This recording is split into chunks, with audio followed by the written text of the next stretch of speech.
Greetings and welcome to Marah Talks History. Today I'll be talking about the first of the four major Imams of the Islamic school of jurisprudence, a man who strived to expand his knowledge as well as spread it to the people around him, a man who suffered while unfairly imprisoned and tortured. That man, nicknamed the Great Imam, is Abu Hanifa Al Nu'man.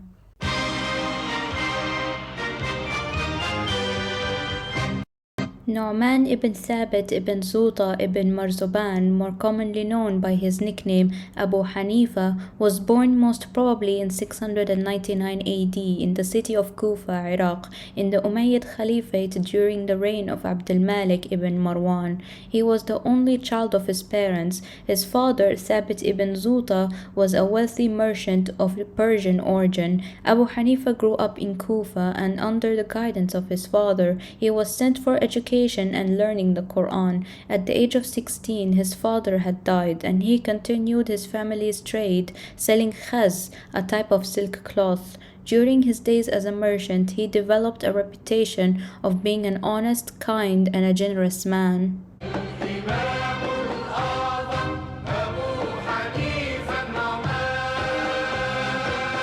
In the night he was going home after work, an exchange happened which would change the history of Islamic jurisprudence.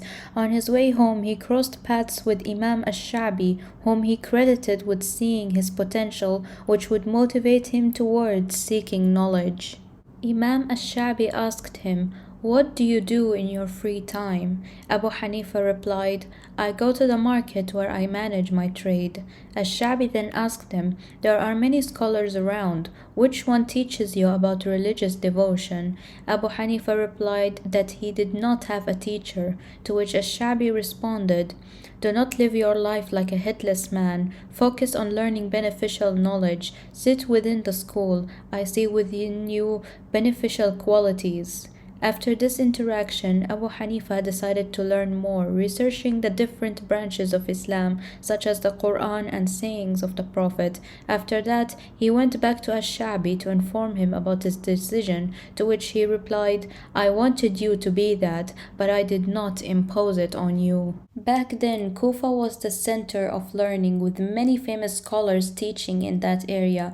Abu Hanifa learned theology and Islamic jurisprudence from Imam Hamad ibn Sulaiman, whom he visited as much as he could. With Hamad recognizing his commitment to the study, Abu Hanifa would slowly climb up the ladder, from being a student to later being his teacher's assistant. Out of gratefulness, Abu Hanifa would help his teacher in simple things, such as carrying his teacher's books. When Hamad had to depart to Basra due to a family member's death, Abu Hanifa took his teacher's place to continue the lessons. It is said that when Hamad was at Basra, he was extremely sad due to missing his student. Abu Hanifa, after learning of this, vowed to never leave his teacher's side, which he did for 18 years until Hamad's death. Because he exceeded in the field of theology and being an excellent debater, the scholars of the school of Kufa appointed Abu Hanifa as Hamad's successor as head of the school.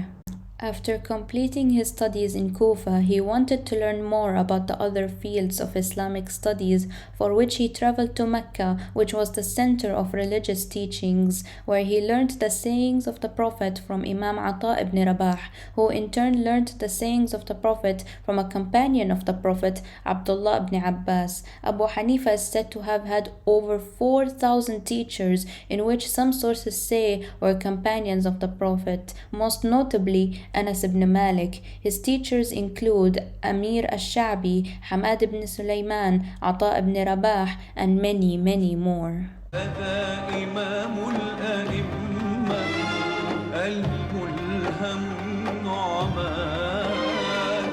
Knowledge about his marriage and children are scarce at best. It is said that his wife was named Fatima, and that his only known child being his son Hamad, who had been named after his father's teacher Hamad ibn Sulaiman, and was said to have been worthy of his father.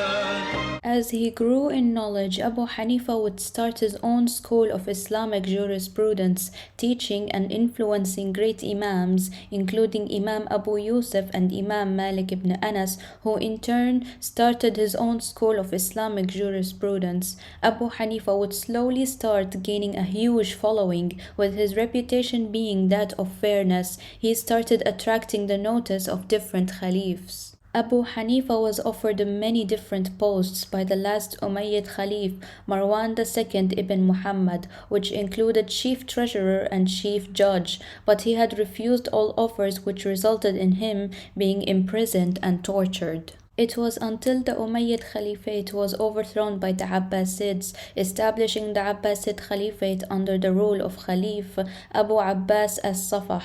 Things were going well, but after the death of as-Safah, his brother Abu Ja'far al-Mansur became the new Khalif and was known as a paranoid ruler. He offered Abu Hanifa the position of chief judge of the state, and once again Abu Hanifa refused. He expressed that he was not fit for being a judge, as he was much better fit for teaching, which angered al-Mansur, who accused Abu Hanifa of being a liar, to which he responded, "How can you appoint someone to the high office of chief judge of state if he is a liar?"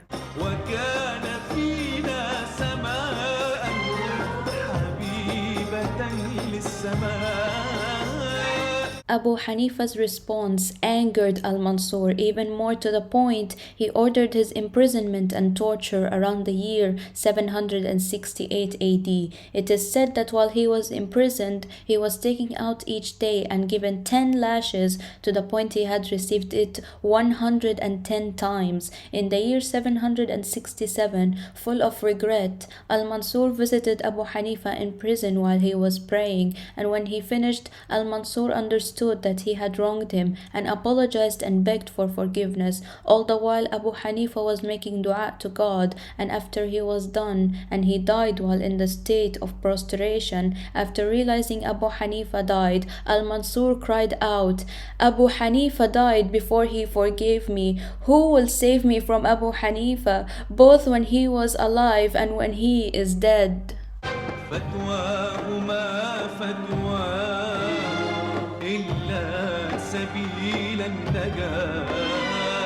Abu Hanifa died and was buried in Baghdad, Iraq, in Al-Khayzaran cemetery located in Al-A'damiyya, which was named after Abu Hanifa's epithet, the Great Imam. In 985 to 986, a mosque was built near his grave by Samsam ad-Dawla, a Abbasid prince of the Buwayhid dynasty. Both the tomb and the mosque were destroyed by Shah Ismail I of the Safavid Empire in 508, and when the Ottomans conquered Baghdad, the Sultan Suleiman the Magnificent visited the destroyed remains of the Abu Hanifa mosque and immediately ordered the rebuild of both the mosque and the tomb.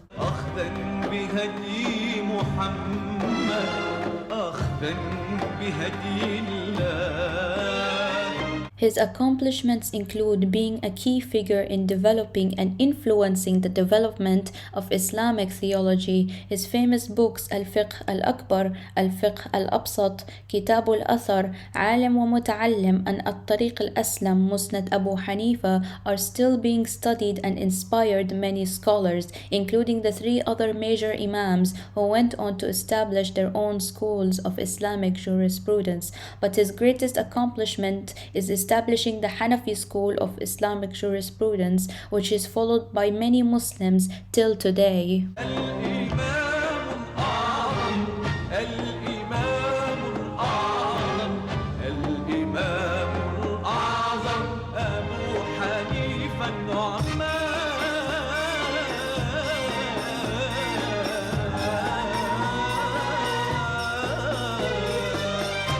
Prophet Muhammad, peace be upon him, once said, "Even if faith were at the Pleiades, even then a person from Persia would have taken hold of it, or one amongst the Persian descent would have surely found it." Abu Hanifa is a living evidence of this saying. A Persian man who focused on his trade, and then being motivated in a single conversation, he established one of the 4 major schools of Islamic jurisprudence and influenced some of the greatest scholars, which includes Imam Malik ibn Anas, who would start his own school of Islamic jurisprudence, and Imam Abu Yusuf.